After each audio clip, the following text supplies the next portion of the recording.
Hi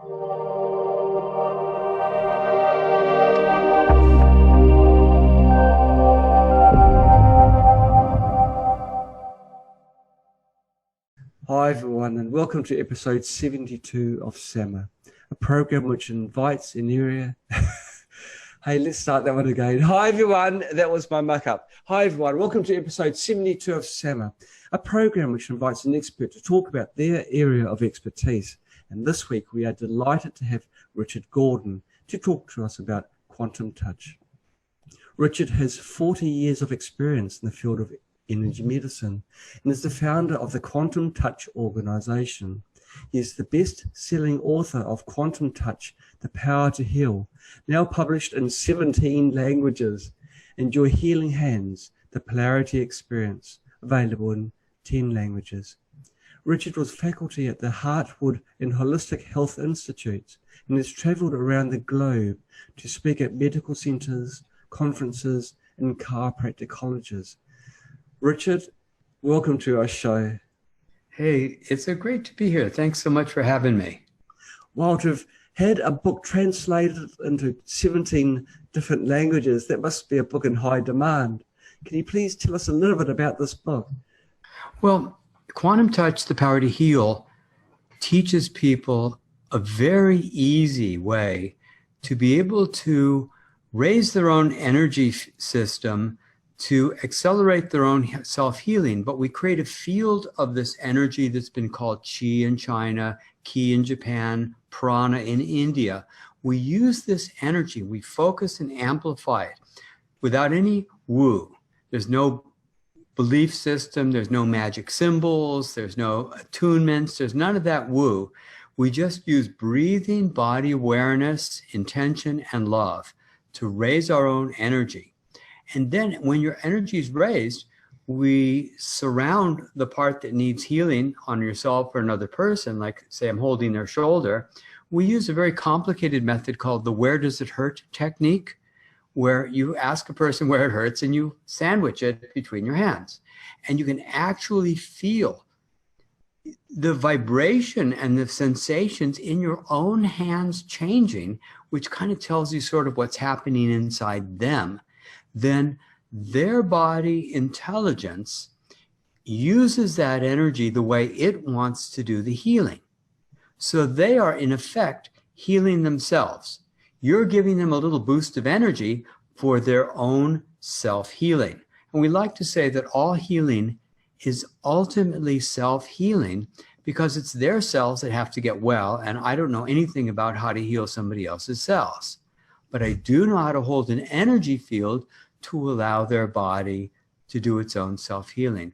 And one last thing before this little intro is over is I like to say the definition of a healer is someone who was sick and got well. And a great healer is someone very sick who got well quickly. So we see a lot of great healers. Wow. As I said, before the SAM, I'm going to definitely buy one of your books and learn more. Now, for something which sounds on the surface to be so simple, yeah, why isn't it common knowledge? Why was it discovered by yourself and not prior to that used by many people? It may have been discovered many times over many centuries, maybe thousands of years old, but we don't know because the traditions or the history was lost. This is such basic human information. I feel that every parent, grandparent, and child would want to know how to do this. Even if you don't want to become a certified practitioner or instructor, 6 or 12 days out of the year, it's the most valuable skill that you can have, because when a loved one is suffering, there's something that you can do. And it has such a wide range of applications. So it really is a basic human skill. But as we were chatting about before we went on, when something is so far outside the box that can't be explained by physics or logic, then it simply gets dismissed by the authorities who poo-poo it and downgrade it. And even the, quote, police at Wikipedia have to say everything like Rife machines and chiropractic and Reiki and every kind of therapeutic modality out there. They've got the thought police who immediately erase all the listings on anything that's alternative. And so they're enforcing us to not know about certain things. And it's a little bit difficult to break through the invisibility barrier. Yes, it is. So the book let's go back to 1973. This is a very special year for you, and this is at the point where I have to confess I have watched some of your videos. I've actually watched a lot of your videos because I became hooked. Yes. What happened in 1973 that was important in your life? I think you mean 78, but that's close enough. Oh. In 1978, my first book, Your Healing Hands, was a few months away from publication. Yes. And I was invited to a seminar by this very large, obese, blasé man telling tall tales. And I didn't believe anything he said. Oh, he said, well, there was the time the tumor was the size of a grapefruit and it melted away in an hour. And then there was the time the child broke his leg and the bone was, sticking out of the flesh. And an hour and a quarter later, the bone had fused together. And the next day, the child's walking. I'm thinking, yeah. He's just telling stories. And then he says, oh, by the way, I just touched people and the bones align themselves under my hands. I'm thinking, yeah, sure. Well, my girlfriend gets up to the front of the room. She has a major scoliosis, the S-curve in her spine. And we're all looking at her back very carefully. I didn't really notice how bad it was until I stared at it. Mm-hmm. And he says, well, I just touched the hips. And then they just melted like that. And then he touched the cranial bones right at the back of the head. And they just melted. And the shoulder moved and he went up and down the spine very slowly for about 8 or 10 minutes. And about half or 60% of her scoliosis just straightened out like magic. And I immediately thought he had a rare gift. I'm never going to learn it. No one else is ever going to learn it. But in the course of the workshop, I could barely perceive that I could do it myself. I apprenticed with him, took over in his retirement, evolved the work radically from where he left off. And now we just did a pain study recently with a published study with peer review. We saw there were 50 pain conditions in the study. All 50 conditions were very high levels of pain. That's how we pre-selected the people. They had fibromyalgia, arthritis, or accidents. Those are the 3 main categories of pain that we dealt with. What we saw was all 50 pain conditions responded to a single quantum touch session given all around the world by different practitioners. And the average reduction of pain was 2/3.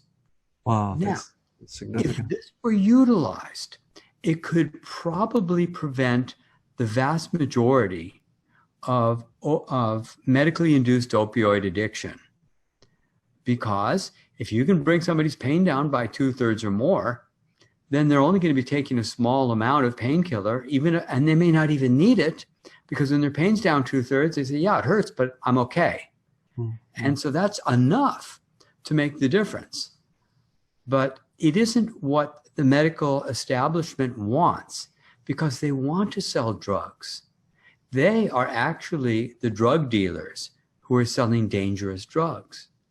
The 3rd leading cause of death is physician error in the United States. And enormous amount of people, I think it's like 1.5 million people a year, are harmed by taking prescription drugs. And so we had one of our nurses working in a hospital doing post-surgical pain work with quantum touch on the patients. And the doctor said, you have to stop doing that. And she said, why? He said, well, we can no longer predict how much pain medication to give the patients. Is that your priority? Knowing how much pain medication to give? Or is your priority the well-being of the patient? She didn't say that. And she probably would have lost her job had she said that. Yeah. But this is really the question. Is it all about making money, or is it about well-being? Mm. Right, right. Well, it sounds like it's all about money. Yeah, it's all about money. Yeah. We just answered the question. Well, it's kind of obvious, really. But it's Yeah, sad. it is. What It's what sad.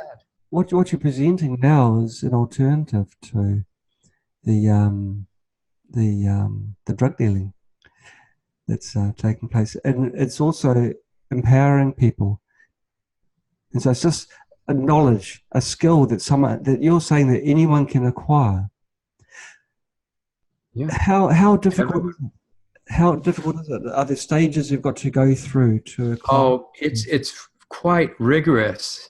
In the first 3 hours of a workshop, everybody can move bones into alignment with a light touch.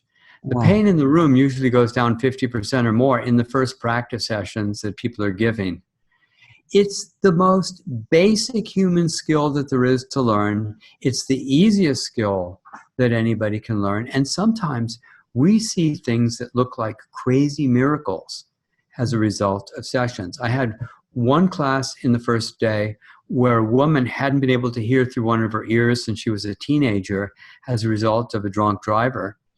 And she thought she was just getting her neck pain worked on, but her ear opened up and she could hear out her ear. We had one of my best friends was in a terrible auto wreck driving into London before the sun rose, and a lorry was across both lanes without any lights on. And before she hit the brakes, she slammed into the truck, and 3 or 4 cars slammed into the back of her car, and someone managed to get her out of her car before the car exploded. About 7 years later, she had lost her job and her boyfriend. She couldn't turn her head to the side. The doctor said she's going to need these painful injections into her neck and spine. And soon, within 6 months, she should be confined to a wheelchair. She went to the very first quantum touch workshop taught in London. And the person who organized it gave her first practice session to this woman, Deborah.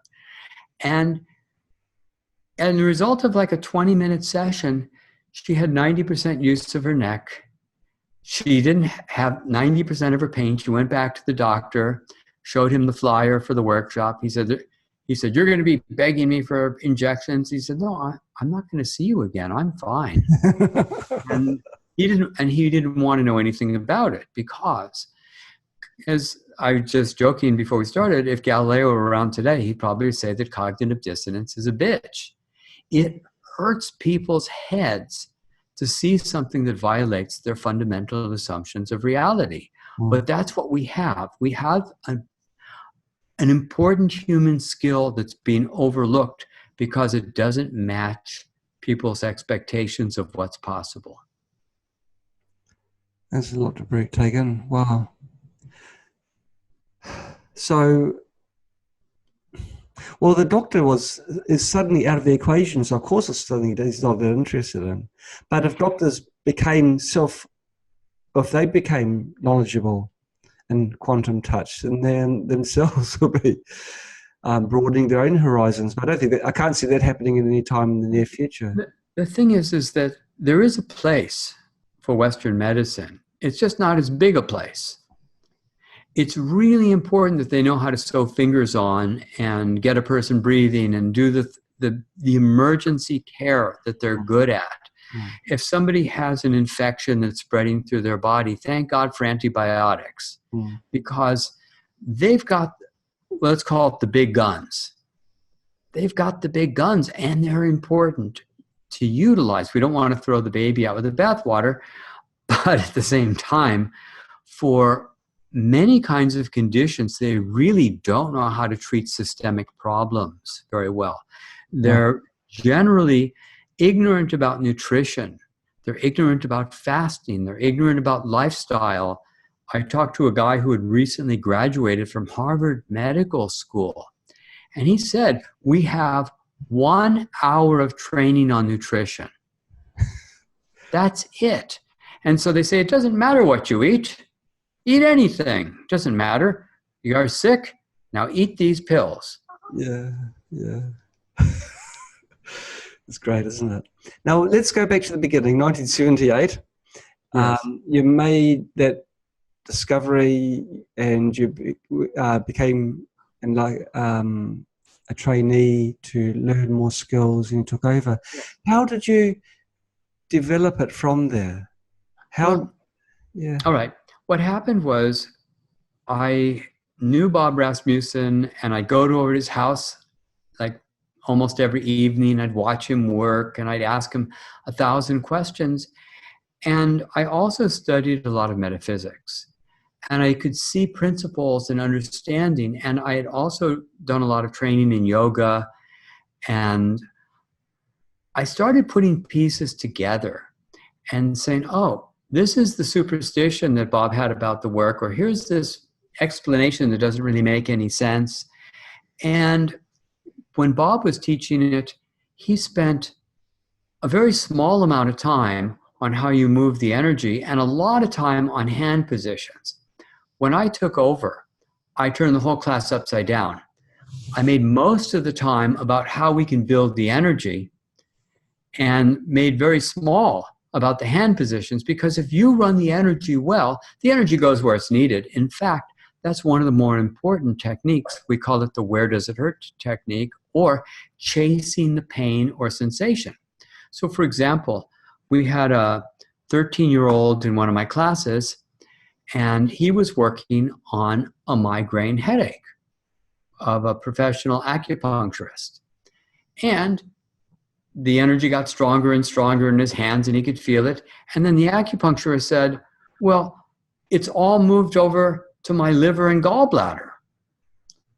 And so the boy just then moves his hands to work there, because she can feel, I feel all the sensation here. The body intelligence gives the information. And then the headache went away, because it didn't just need work here, it needed work here. Now, she understood why some headaches were liver gallbladder related, but the 13-year-old didn't need to.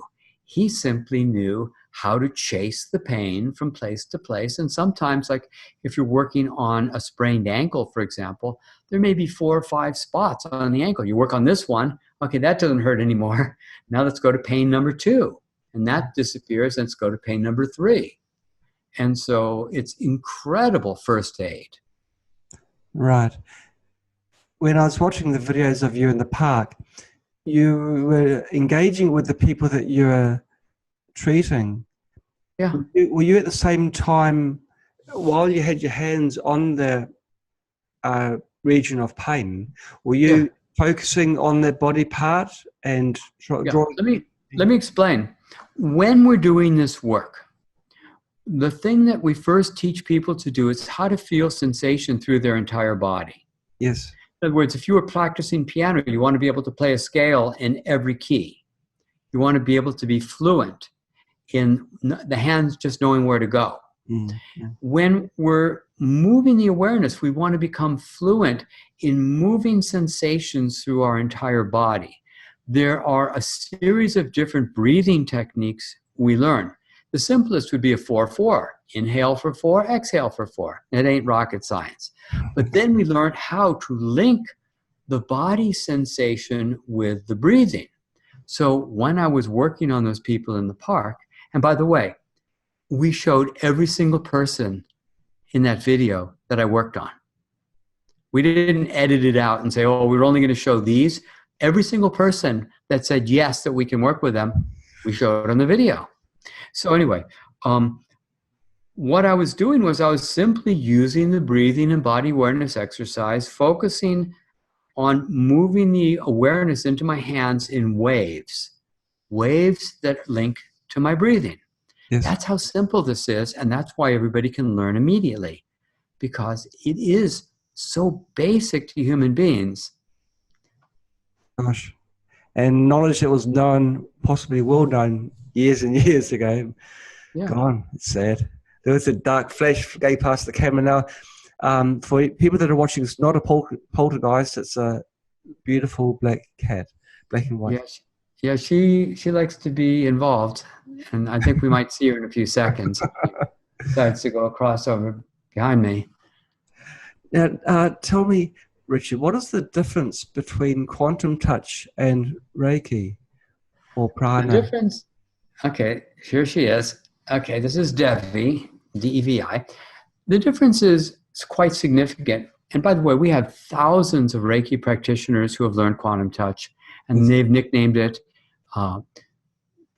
turbocharging the Reiki or supercharging or Reiki on steroids and such names like this. First off, we have no attunements. We have no magic symbols.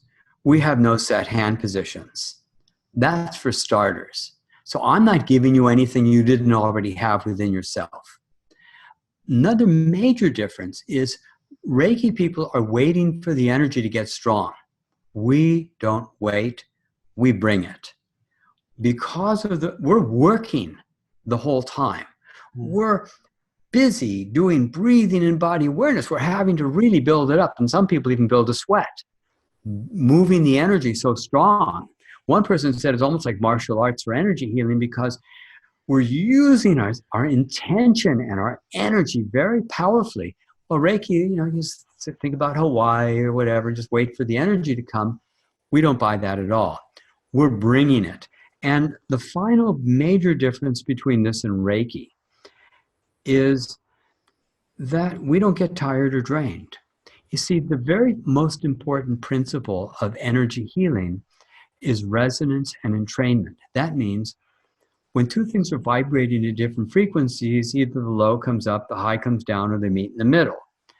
With quantum touch, we continually raise our energy higher and higher and higher and higher throughout the session, and the other person just keeps coming up to match us, and we just keep raising ours until eventually they match us, and we never feel tired or drained.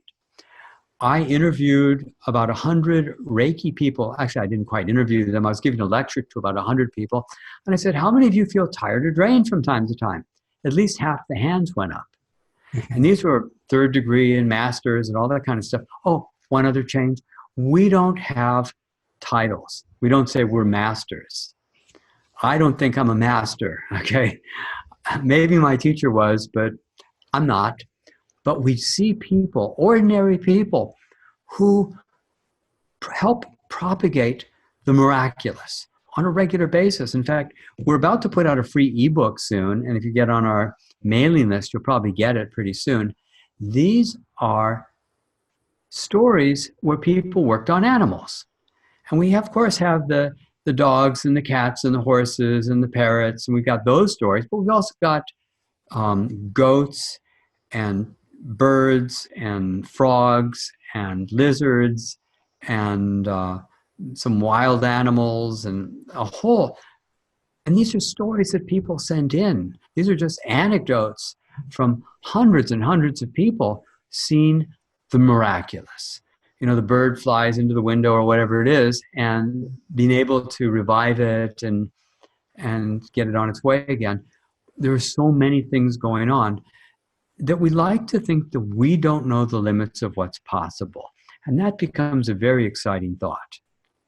If you're not getting tired when you're doing this healing or directing energy, that means you're directing energy from, or does this mean that you're directing energy from not yourself, but from the environment, from the energy of the ether, if you like? Well, yes, that's exactly right. I remember I gave a lecture one time at this big expo, and I said, all right, you're not going to know how good this is unless you feel it. So I'm going to give a 2-3 minute session to everybody in the room if you want one. So I had this long, long line of people. I'm giving my 2-3 minutes. And this one Chinese gentleman was looking at me and looking, and about every half an hour, he'd come back and look at me some more. And finally, when I got down to the last 4 or 5 people, my energy was getting stronger. The longer you work, you don't get drained, you get stronger, because now, and I was just touching people and they jump because the energy got so strong. And he said to me, Richard, when you started lecturing, you looked tired. Now you're like super energized. I said, yeah, I've been pulling in this energy. He said, I studied Qigong from masters in China, and they can only work for a short period of time before they have used up their energy. Yes. I said, well, I'm not using up anything. I keep pulling in more the whole time I'm working. I'm always raising my energy the whole time I'm working. Now, yeah, maybe I'm tired and I have to go to bed, but my energy isn't drained. That's the thing. He was so surprised. And I think, incidentally, China is our fastest growing country on earth in terms of interest in quantum touch, because they know Qigong is real. They just don't want to spend 15 or 25 years to become good at it. And they can take this workshop and become really good in a weekend. And then they can take an advanced workshop, a level 2 workshop, where you can work 2 or 3 times faster without even touching people. And then they can take the supercharging workshop, where you just take it to whole nother levels. And then if they want to, they can take one I call self-created health. That is my most significant workshop to date, because it teaches people how to find and release the emotional causes of health conditions. You see, you can work on a condition and maybe you'll take the symptoms away, but maybe it comes back again. Right. So maybe 15, 20% of conditions will not be permanently helped with quantum touch. It isn't the answer to the question. The answer to the question is there are significant emotions that we're holding on to that we need to release and heal. Find the core, the cause. So it's a simple 7-step process that I can teach in a day. And the first day of the workshop is learning it. And the second day is wrestling with the material and just going over it and just knowing it and owning it. But what it is at first, the very first step is, what is the emotional cause of the condition? And people don't realize it, but everything about their condition is telling them what the cause is. And I've discovered a series of simple questions. And when you ask these questions, you get 30 to 40 replies. And when you investigate the replies, they're always painting a 3-dimensional picture of an emotion the person didn't want to experience. Well, maybe you're experiencing it in your body instead of as an emotion. And they get it. Then they own it. That's step 1. The second step is obviously release. Once you've been holding on to something all these years, you got to let it go. And that's only the second step. The third step is what I call the dangerous step. Because if you didn't do the first 2 steps and you tried to realize, yeah, they beat you up, but you've been beating yourself up ever since. They did it to you, but you've continued to do it to yourself. That remorse and responsibility is what comes next. The knowing that you did it and then feeling the remorse. And when the remorse gets big enough, you move into a place of feeling unforgivable. Hooray! Now you're ready for self-forgiveness. You can't forgive something you're not responding. If somebody says, well, if I hurt you, I'm sorry, that's silly. They don't even know that they hurt you. And they say, well, if I hurt you, well, then I would be sorry. But I just said you hurt me. But if I did, no. The ownership is realizing I hurt me. And by going through that process and then doing this tremendous self-forgiveness process leads to explosive, overwhelming self-love.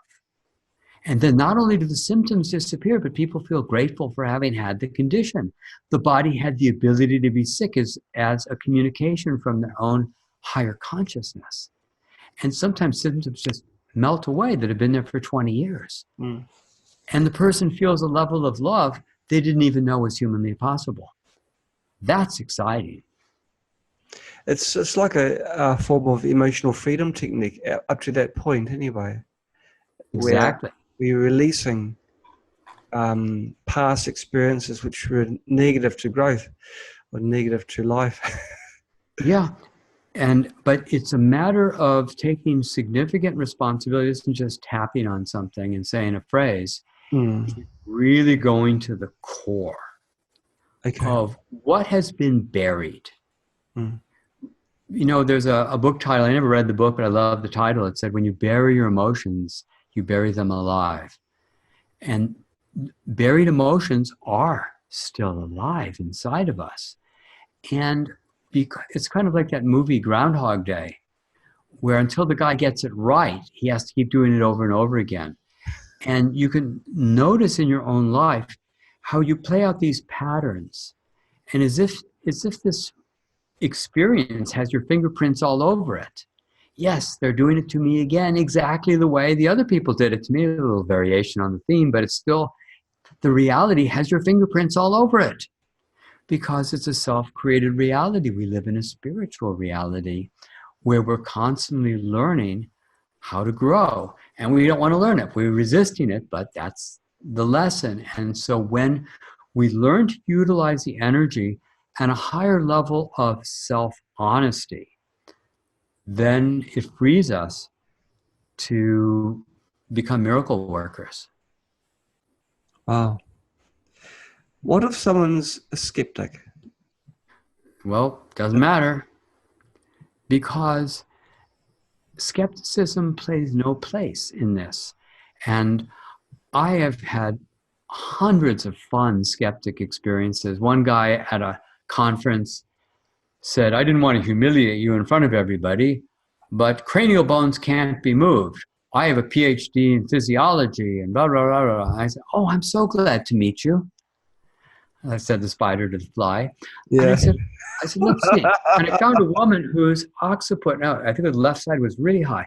And I said, what do you see? And he lifts up and he said, left side's high. I said, how high? And he said, at least 3/8 of an inch, and it might be more. And I said, that's exactly what I see. Now I could just meditate for 5 seconds and align it, but back then I didn't know how to do that. Really? So, without even putting your hands on there, you can just meditate? Oh yeah, that's the level 2 work, where at the University of Hong Kong, I demonstrated that I could meditate on a whole stage full of people, and I did it out loud. And first I looked at everybody, then I joined them together into one iconic person, then I meditated on a bone behind their nose and eyes, gave a little mental turn, and it was done, and everybody was aligned. And then, a few years later, I meditated on a coin, and then I had everybody on stage hold hands. And I just brushed a couple of hairs of the first woman in line, like, ding, and everybody was aligned simultaneously, but that's another story. So the guy measures, and he says, oh yeah, it's very high on the left. And I just barely touched the back of the woman's head, and about 5 seconds later, I said, okay, measure now. And he measures, and he remeasures, and he remeasures, and he remeasures. Well, it looks even. And I said, well, do you have any interest in studying this? And he said, no, I work on amphibians. And then he just turns around and walks away, like that was the end of our conversation. You could see this tail kind of doing this. But wait a second, you just said this was impossible. I just showed you something impossible, and you have no curiosity or interest? Yes. That's what I see. And so it doesn't matter how skeptical a person is. You don't have to believe in the ocean to get wet. You just have to jump in. And I showed him some water, and he didn't want any part of it. But I could tell you a whole lot of stories like this. And so it's become a source of great amusement and sadness for me. And one final thought on this is Galileo once wrote a letter to Kepler. And he said, my dear Kepler, when the learned steadfastly refuse to look through the telescope, what shall we make of this? Shall we laugh or shall we cry? And that's exactly how I feel now. Yeah. It's like it's really funny and it's really sad simultaneously, because there are 1 billion people who could benefit from this work today. Mm-hmm. And so what we need to do is we need to get everybody learning how to use these basic techniques. So, like if you know how to ride a bicycle and there's a bicycle on a beautiful day, that's the greatest thing. You've got the bike, you've got a place to go. This is wonderful. This is like that. Once you learn how to do this, it's yours for life. And on that day when you need it, you have it.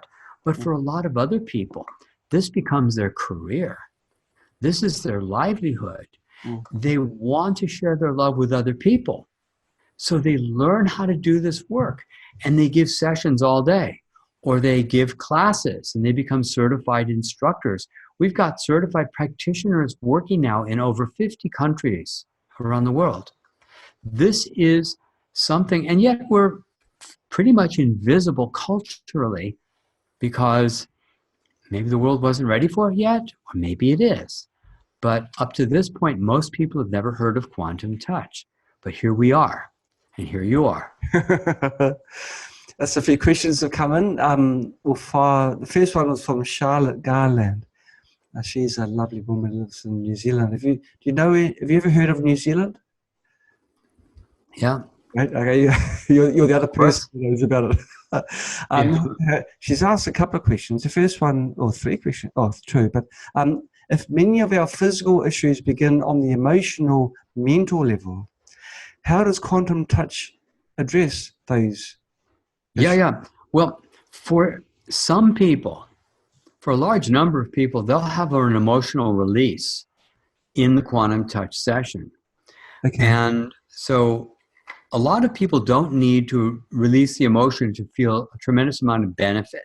Yeah. A lot of people are not willing to deal with their emotions, and they'll just get whatever healing they can out of it. Yeah. Some people, they won't get the healing until they deal with the emotions, and that's probably about 10 or 15% of the people.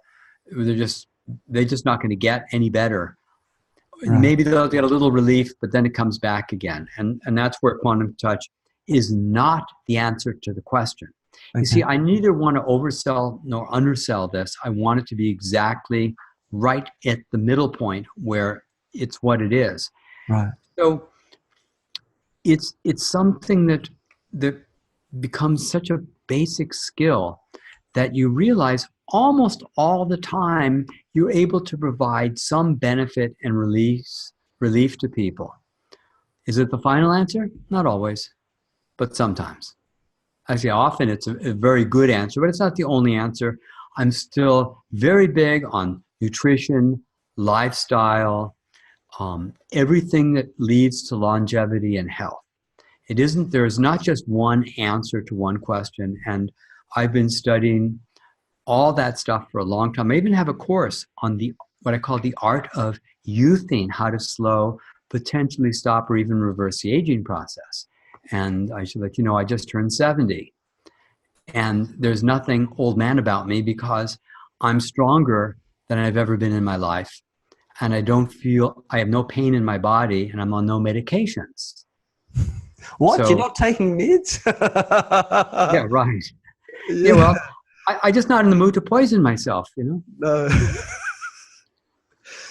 Now, let's have a look. Another question. This is a question from, gosh, where did it go? I think it disappeared. There was a question. Oh, yes. Does quantum touch work to help, work to fight bacteria or viruses, or is it only for pain? No, you see, here's the thing. The body heals itself. How does the body deal with viruses, mold, bacteria, fungus, whatever it is the body's dealing with? We have an immune system. Yes. The body has the ability to pretty much heal anything. Mm-hmm. And what quantum touch does is it stimulates the body's self-healing mechanism. Yes. And that's how it works.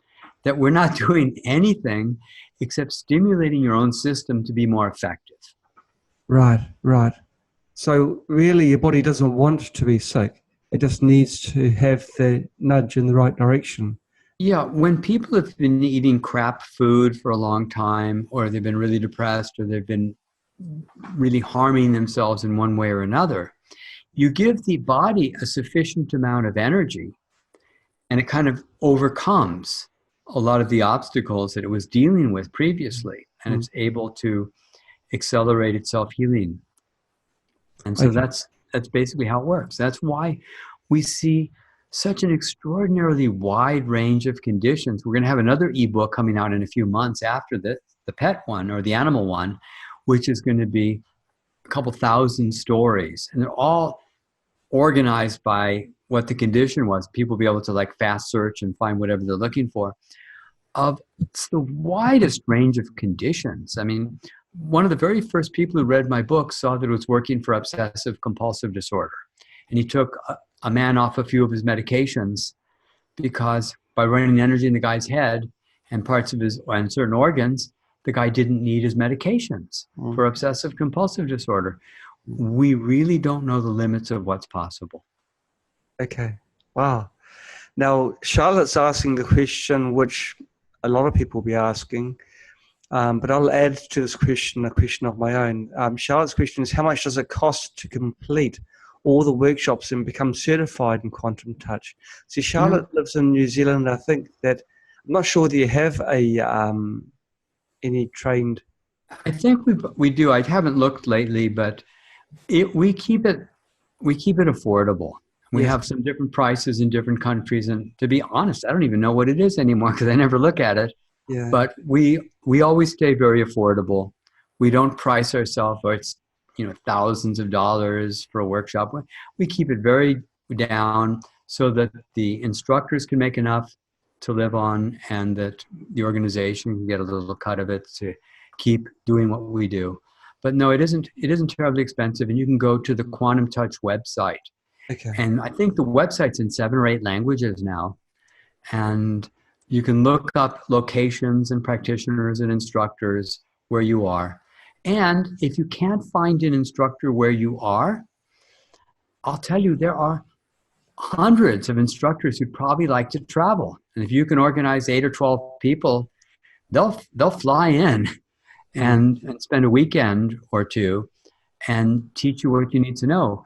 But the basic class is a weekend, the advanced class is a weekend, the self-created health class is a weekend. We don't make them long and arduous or difficult. They're very straightforward. That sounds good.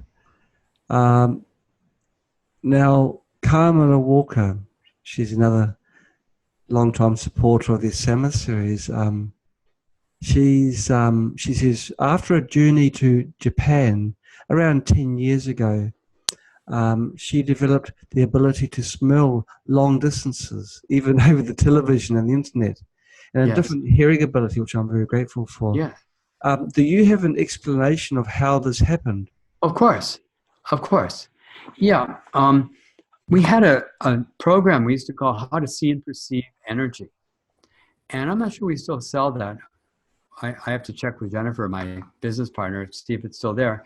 But the teacher was explaining quite clearly that some people are kinesthetic and they feel energy. Some people hear what's going on energetically. I tend to be a knower. I just tend to know stuff.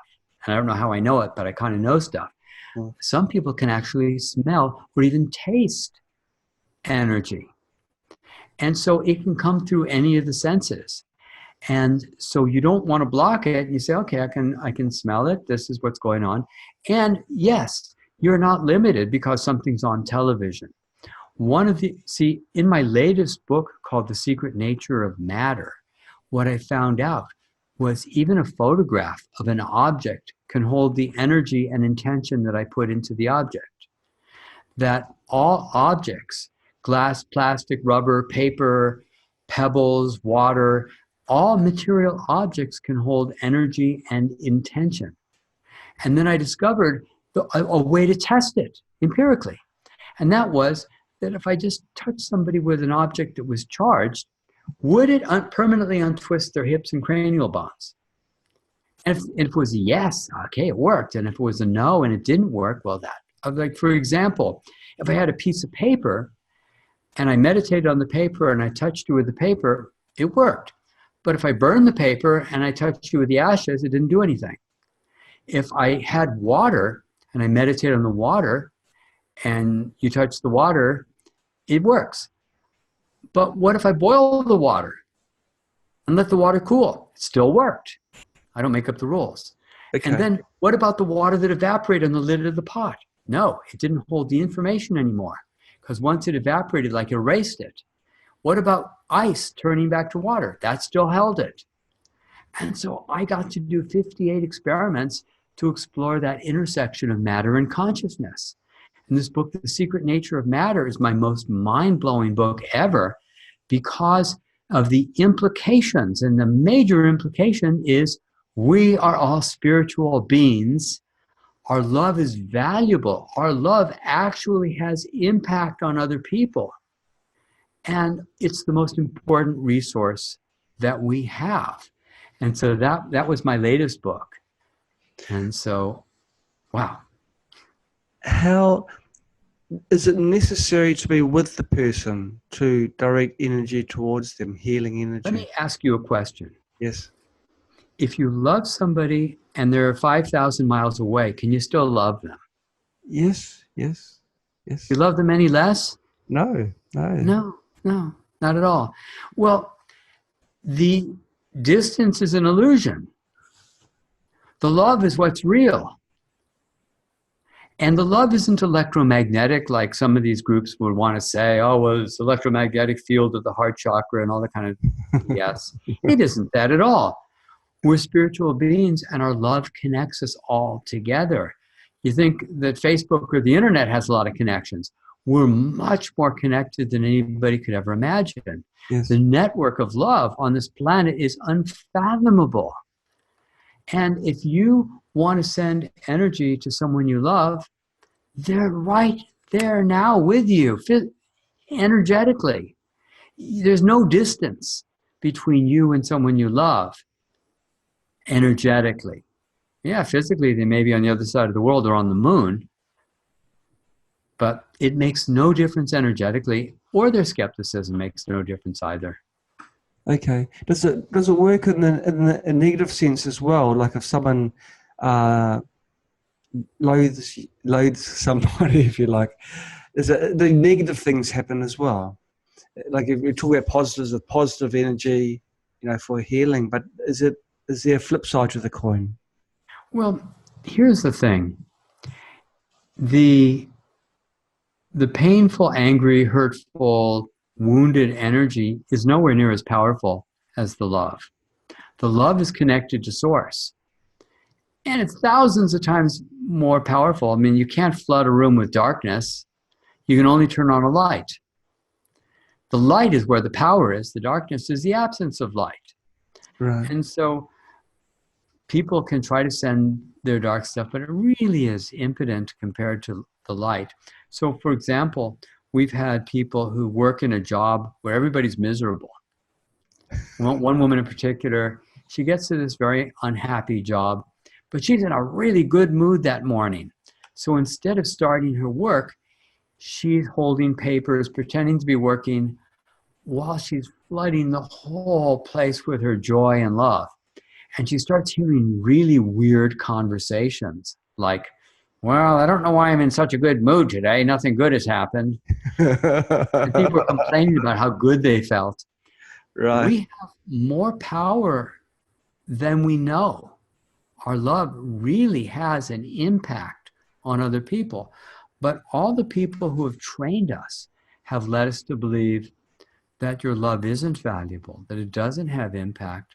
In fact, if you think about who hurt you the most in your life, just that one or two people that really hurt you, the message they always gave you was your love wasn't valuable. Your love didn't matter. Your love wasn't enough. But that's the most painful message you can give somebody. But the truth is exactly the opposite. Your love is the most valuable resource that there is. And when we honor that, and then we focus and amplify it, and we raise it up, and then we project it to other people, that's when the magic happens. And you get out of the way and just let it go. And you blast it out there, and we see miracles. And virtually every single quantum touch practitioner who's been doing it for any length of time has a handful or more of miracles that they can talk about, of sessions that they gave that just didn't even make any sense. One that just popped in my head was the guy that was working on his girlfriend, and she had broken her baby toe, which was bigger than her big toe, and it was all kinds of crazy colors. Yeah. And so they're watching a movie, and during the movie, he has her foot on his lap, and he's just doing the work. At the end of the movie, the toe had shrunk back to its normal size, and they went dancing. We don't know the limits of what's possible. There are so many amazing things that people can do. People with severe burns, we just see crazy miracles with that. We had an extraordinary story. Hey, when I was last in China, last time I was there, there was a lot of things going on that I didn't understand.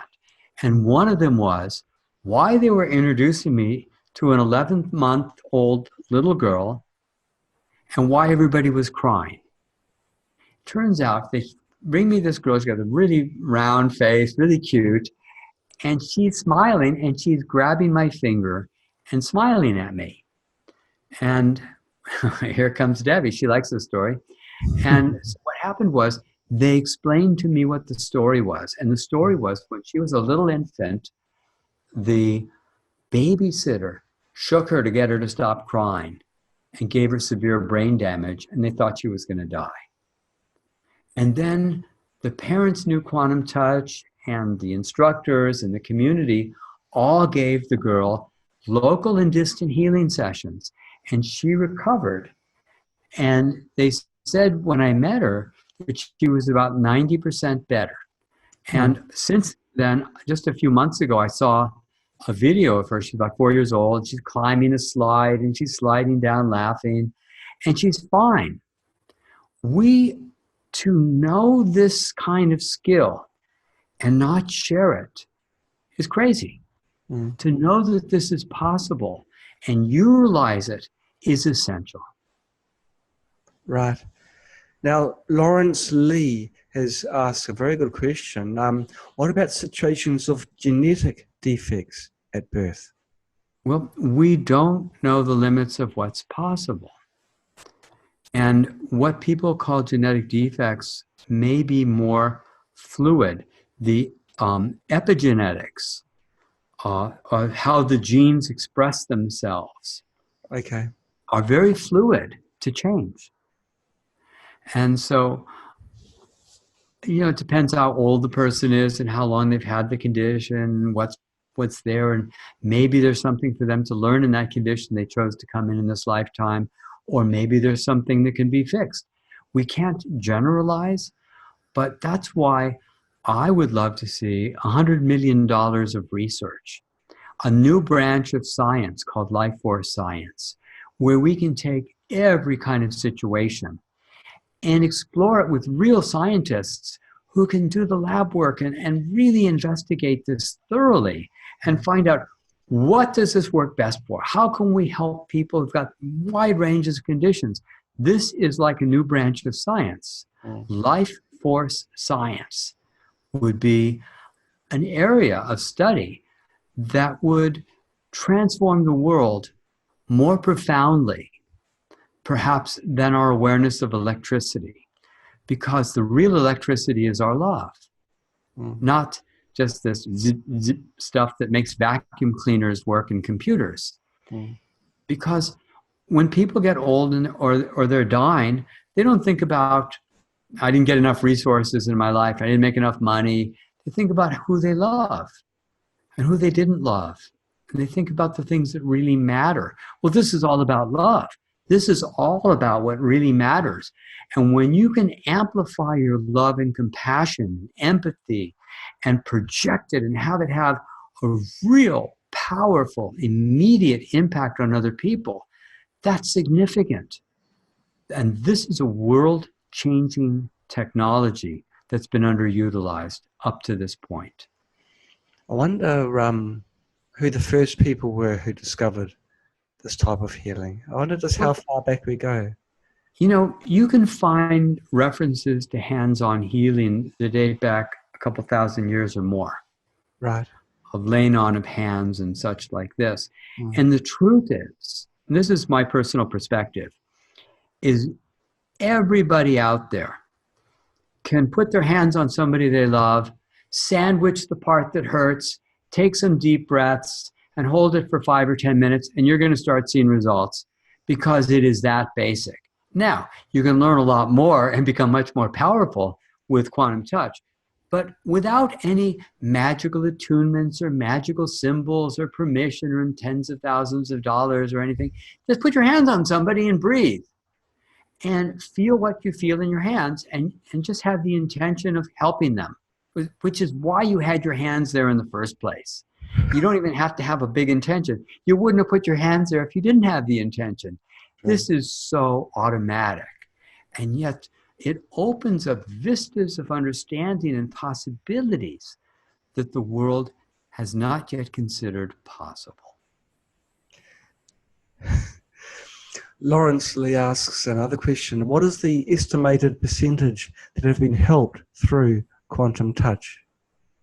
I would say more than 90% of people who want some benefit of quantum touch are getting it. It's very rare that you don't see some benefit. Okay. I did a study with the men's basketball team at the University of California, Santa Cruz, and of 100 conditions that I worked on, every single one responded, and an average 10-minute session reduced their pain by 50% because they wanted to get back on the court. They didn't want me to finish. They just wanted to feel good enough they could run back on the court. Sprained ankles often took over an hour. And there's just a wide range of things. The 50 pain conditions we dealt with in our last study that we published, 100% of the conditions responded. And most people are excited about quantum touch for pain relief and accelerating the body's self-healing mechanism. But I'm excited because of what it teaches us about who and what we are and what's possible.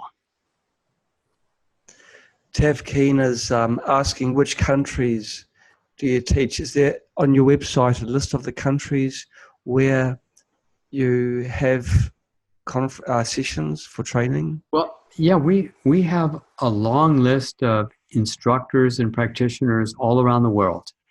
And I used to teach often, but then, if you keep doing something too many times, the mind wants to learn something new and not just keep repeating yourself. And then I started upsetting the teachers because people would wait to take my class and not take that from all the other teachers. So I've kind of temporarily, or actually for a long time, retired from me teaching. And now we've got hundreds of instructors teaching around the world. And that's how we can spread so far, because I don't even like traveling that much. And so it takes a lot to get me out the door.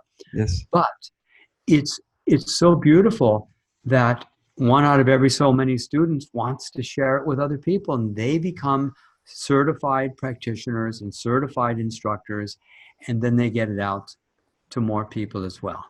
Is there a list of which places, which locations? Yeah, it's all there on the website. Okay. Just navigate it a little bit, click all the buttons, and you'll see where it is. And we've got practitioners and instructors all around the world. And if we don't have somebody in your area, find one of the more popular instructors and invite them out. Gather a dozen people. They'll probably be really happy to fly out and come teach your workshop. And so it's always available to learn anywhere, because there are so many instructors who'd love to come wherever you are and have a wonderful trip and meet some great people and share their inspiration. What you've achieved in your, since 1978 is quite amazing, because you've extended your ability so other people can become empowered with what you've learned, but also you've extended it by training other people, so that it's become like an explosion effect. Well, they train other people who train other people who train other people. So we have many generations now of teachers, and we also have a lot of quality control in the system, because I made a video a long time ago, which was the basic level 1 quantum touch workshop.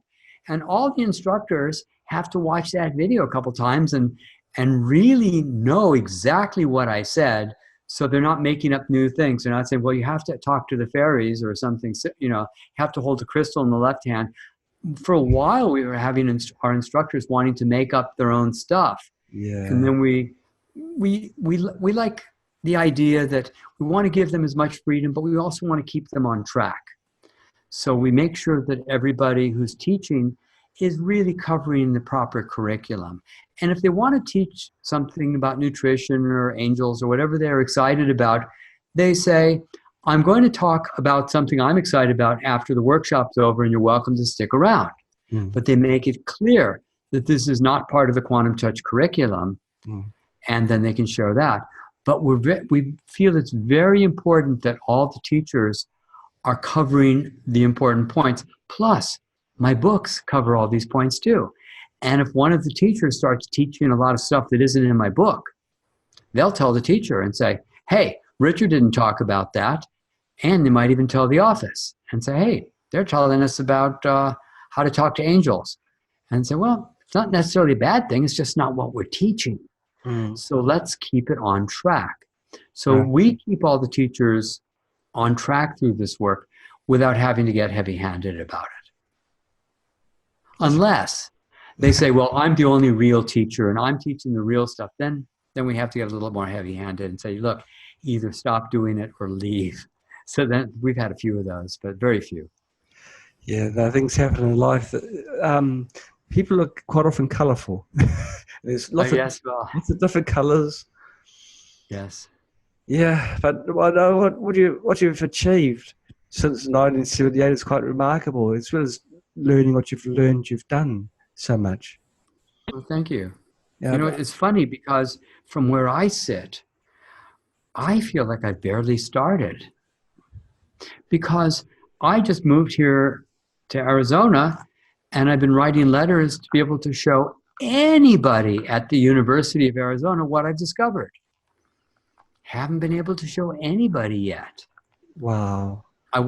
And so I finally connected with a woman in the physiology department who's in the administration, and she, is kind of going to bat for me. And I said, look, I've got an undocumented human ability that I can teach anybody that's visible, measurable, empirically obvious, and I'd like to show some people. And she said, well, let me talk to the director. So she talked to the director, and the director said, well, here's this one person on staff who'd probably be interested. And so I wrote back to them and said, hey, I had already sent her 2 letters, and she isn't responding to me.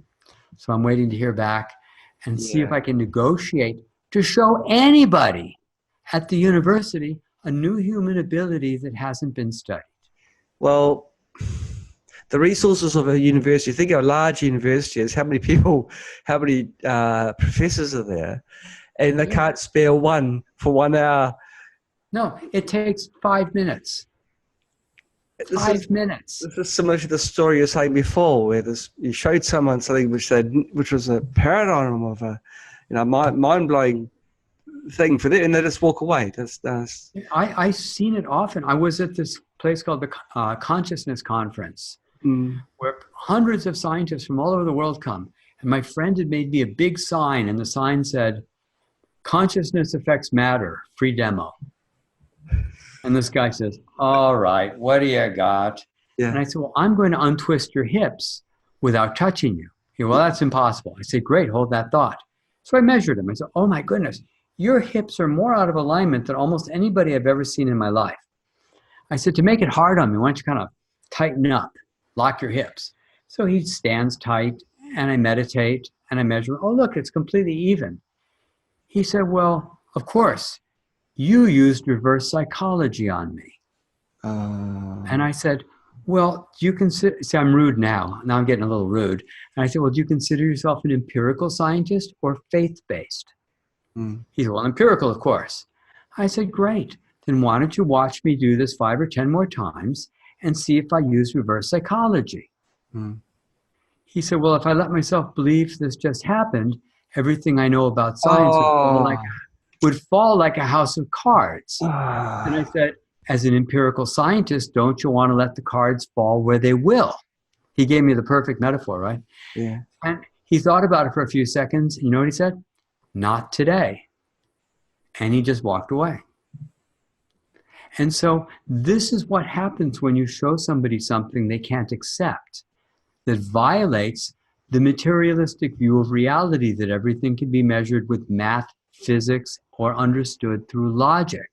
This is the core of the materialistic modern science perspective. This is what I don't like to call exactly a religion, but it's the dogma. It's the worldview of science. Math, physics, and logic will explain everything, and there can be no mystery. Well, do you love your wife? Well, of course I do. Well, explain that with math, physics, and logic.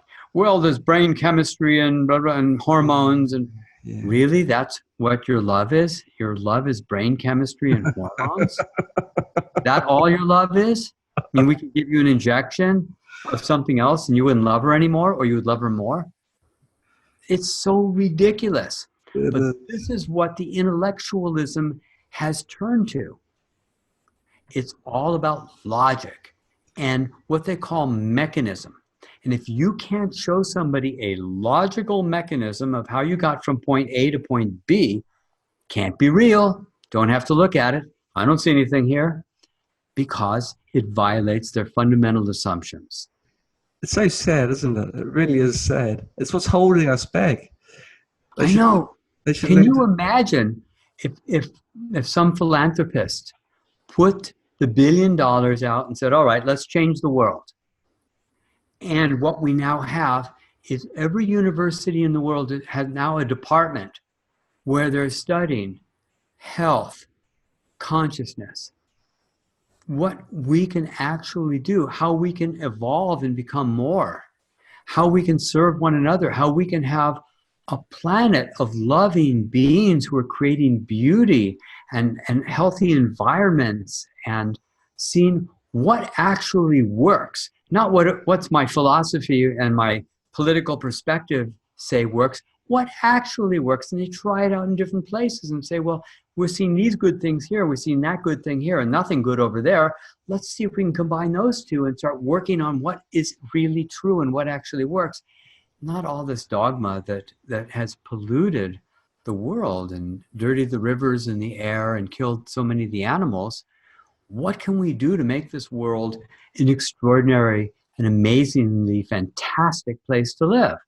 We need visionaries, and we need resources to make that happen. We could barely afford the research that we've been able to put out.